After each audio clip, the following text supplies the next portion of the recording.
chapter 2 of Frederic Jameson, Persistence of the Dialectic, Three Sides.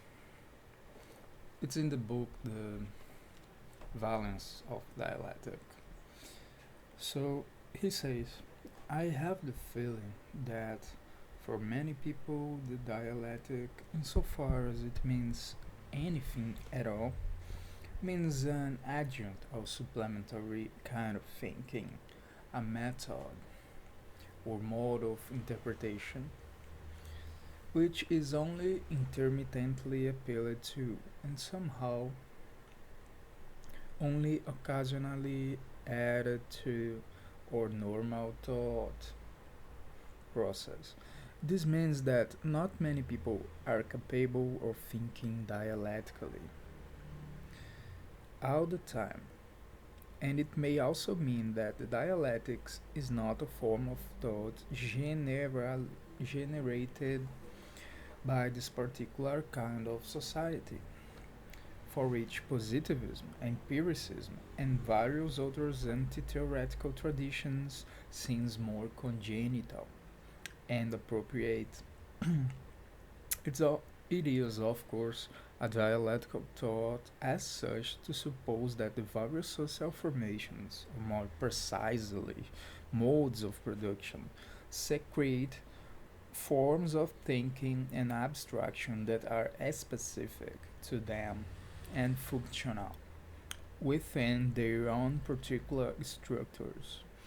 A presupposition that does something to the truth of those various kinds of thinking that it would be best not to call relativistic. Even though this dialectical or absolute relativism certainly has its kinship with other progressive contemporary relativism. In that case, perhaps, it would be plausible to conjecture that despite the ample pioneering exploration of the works of Hegel and Marx, and intermittently of many others, the dialectic in the works of Hegel, the dialectic is not a thing of the past, not some chapter in the story of philosophy, but rather a speculative account of some kind of the future which has not yet been realized, an unfinished project, as Habermas might put it, a way of grasping situations and events that does not yet exist as a collective habit because the concrete forms of social life to which it corresponds has not yet come into being. Perhaps we might try to imagine the society in which the antinomies of individual versus collective being, the indivisibility of the negative and the positive, the inevitable alienation of our productive acts, and the peculiar Heisenberg principle presented by the ideology of our point of view are all commonplace, as widely understood as the old time religions of the current Western forms of scientific common sense.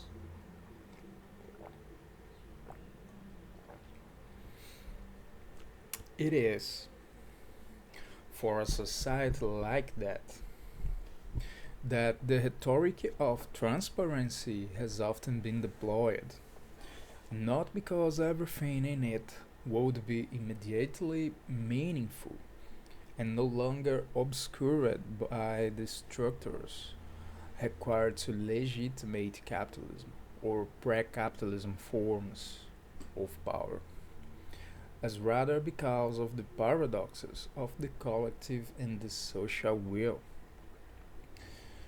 which have long since been identified as such.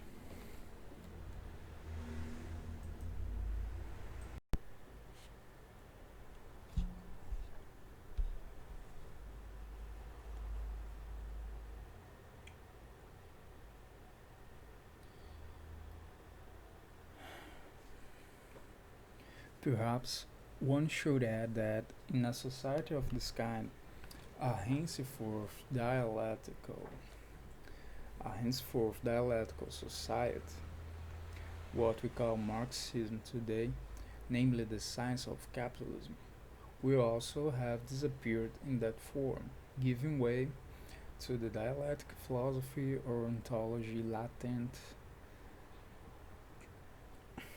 in it, but unable to be developed or codified in the present world. Both Lukács and Gramsci have written suggestive pages on this historicist proposition, which should probably be taken as a warning not to try to work out anything like a Marxian philosophical system or ontology in your own time. Such a historicist view of dialectical also tend that also demands that we account for the privileged position of Hegel and Marx as moments in which anti-captions of the dialectic were possible. Both were indeed social revolutionary periods of story. Both were indeed in which the window onto a radically different future was, however slightly, pushed open. Sympathy with the French Revolution allowed Hegel to form a very different concept of actuality and of story than the ones he inherited from the theology and philosophy of his own time. While for Marx, the universal commodification of labor power or universalization of wage labor accompanied by the first forms of labor organization um, and militancy from the 1848 revolutions all the way of the First International and Paris Commune enables a structural theorization of what would necessarily, until that time, have remained a visionary anticipation of a radically different society. But these conditions of possibility are what you work your way back to after the fact. We cannot deduce in advance what new kinds of dialectical conceptions the current cybernetic revolution, along with the capitalist end of story, may or not have put us in a position to produce or to think. I have found it useful to characterize it is the Frederic Jameson, of course. Characterize the dialectic in three different ways, which certainly do not exhaust the possibilities, but may at last clarify the discussion and also alert us to possible confusions or category mistakes, to interferences between them.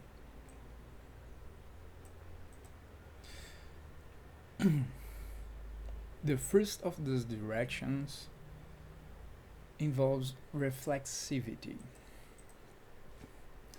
or thinking itself. Perhaps it can be described as a relatively synchronic form of the dialectic.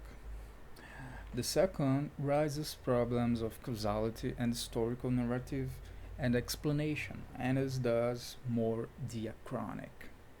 Hegel and Marx are the obvious places in which these first two aspects of the dialectic are the most richly exercised, respectively. The third feature or aspect of dialectical thinking does not seem to offer a model as does the first two might seem to do, as rather to isolate the fundamental feature of the operation itself. This is, indeed, the emphasis on contradiction as such, and we may honor Brecht for this insistence on this requirement and for his lesson in a great variety of contexts and forms. That dialectical thinking begins with the contradiction. That is, that it means finding the inevitable contradiction at the heart of the things and seeing and reconstructing them in terms of contradiction. Or, if you prefer, that the various forms of non dialectical thinking can always be identified as so many strategies for containing, repressing, or naturalizing contradiction as such. This is a less exclusive formula than the first two, and while not exactly a method, perhaps offers the most practical hints for the application and identification of the dialectical alike. Turning first to reflexivity,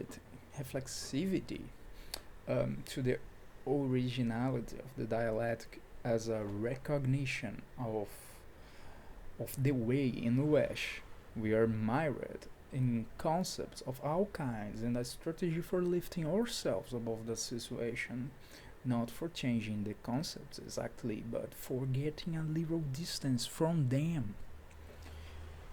It is certain that today self consciousness, and as this also sometimes called, has a bad press, and that if we are tired enough of philosophies of consciousness, we are even more fatigued by the logical completion and in reflexivities, self-knowing and self-aware, lucidities, and ironies of all kind. The current period has been a reconquest of the superficial over the obligatory depths, while all of modern philosophy and thought, Freud included, has been in therapeutical flight before all their moralizing notions of the subjectivity and its cultivation. Perhaps consciousness of and self-conscious have been too closely allied with various forms of repression, with various class-bound notions of the self or the ego. That's where Adorno might have said, fruits of the entrepreneurial period of bourgeois subjectivity. Now that we are in full transition from the older entrepreneurs and patriarchal robber barons to the age of transnational monopolies and the new anonymous global collectivities, the glorification of the self comes to seem an historical curiosity and an outward, impossible, expensive luxury of the past, like a private railroad car. But perhaps the reading of Hegel in such terms was itself a projection of that bygone modernist historical period. And just as Freud has come to be rewritten without the stoicism and without the mirage of the cure, in that sense, indeed, the supreme moment of self consciousness or reflexivity as such, so also absolute spirit might perhaps be readapted to the more modest and schizophrenic taste of the present age as sheer historical overlaying and simultaneity. The more serious question, however, turns on the use we may or may not still have for self-knowledge, for the deeper reason why this value seems to have been first reduced in principle, in price, and put on sale, and then consigned to the ash can of story outright, is that the self has also lived in this time, lived its time, and that multiple selves, multiple subject positions, no longer seem to offer anything very interesting or tangible to know. Not much knowledge there any longer, let alone much wisdom.